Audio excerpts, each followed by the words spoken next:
এবং আমরা শান্তিপূর্ণভাবে উনি 15-17 বছর ধরে ভালুকার পৌরসভার প্রত্যেকটি মানুষকে ওয়ার্ডের যুগ্ম আহ্বায়ক আয়ের ফকির সাহেব এবং 1 নম্বর ওয়ার্ডের সাবেক সদস্য সচিব বর্তমান উপজেলা ছাত্রদল নেতা জনাব আদি খান শাকিল। বাংলাদেশ জাতীয়তাবাদী দল ভালুকা পুর শাখার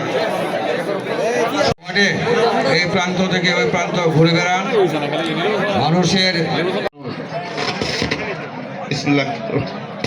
এখন আল্লাহ পবিত্র মাহের রমজান মাস চলতেছে, আল্লাহ প্রথম 10 দিন ইয়া আল্লাহ রহমতকে আল্লাহ তুমি মাফ করিয়া দাও।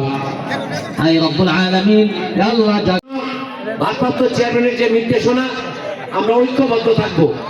ঐক্যবদ্ধ না থাকলে নানাবিধ ষড়যন্ত্র চলছে, দেশি বিদেশি বিভিন্ন ষড়যন্ত্র চলছে। বিএনপিকে কোণঠাসা করে এই দেশ থেকে বিতাড়িত করার জন্য, বিএনপি যাতে রাষ্ট্রীয় ক্ষমতায় না যেতে পারে সেই জন্য বিভিন্ন চক্রান্ত ষড়যন্ত্র চলছে। আমাদেরকে সেই ষড়যন্ত্র মোকাবেলা করতে হবে।